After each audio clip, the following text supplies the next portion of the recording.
Why don't you give me an example of just a random business, and I'll tell you or the audience how they could validate that with a Facebook product.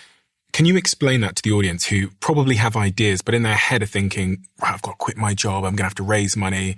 I'm going to have to spend 2 to 3 years building something to figure out if this is a good idea or not. What is the alternative approach that you adopt when you're trying to stress test an idea quickly?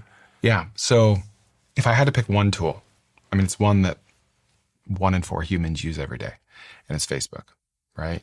You've got Facebook groups, you've got WhatsApp, Instagram, Facebook Marketplace, Facebook pages, Facebook ads, right? Let's just say there's 6 different meta products, Facebook products. That's everything you need right there, right? Why don't you give me an example of just a random business, and I'll tell you or the audience how they could validate that with a Facebook product. I'm thinking of starting a creatine brand for women that makes creatine taste good. So I'm going to do something that seems very non-obvious and probably won't work, but it's the lowest amount of friction.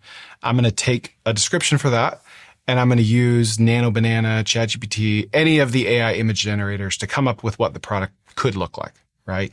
In both a gummy form and a powder form, okay?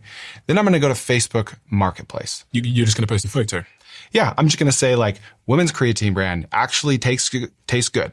Right? Like, did you know that creatine improves cognitive function or whatever? Just your standard pitch. And I'm going to post it to Facebook Marketplace simply because that's the lowest amount of friction to get some level of validation or not, right? Because in my experience, focus is overrated and momentum is underrated, right? And so you could have told me any idea. And my first step that I tell you to do is going to be something very, very low friction because I want you to get something back from the world, right?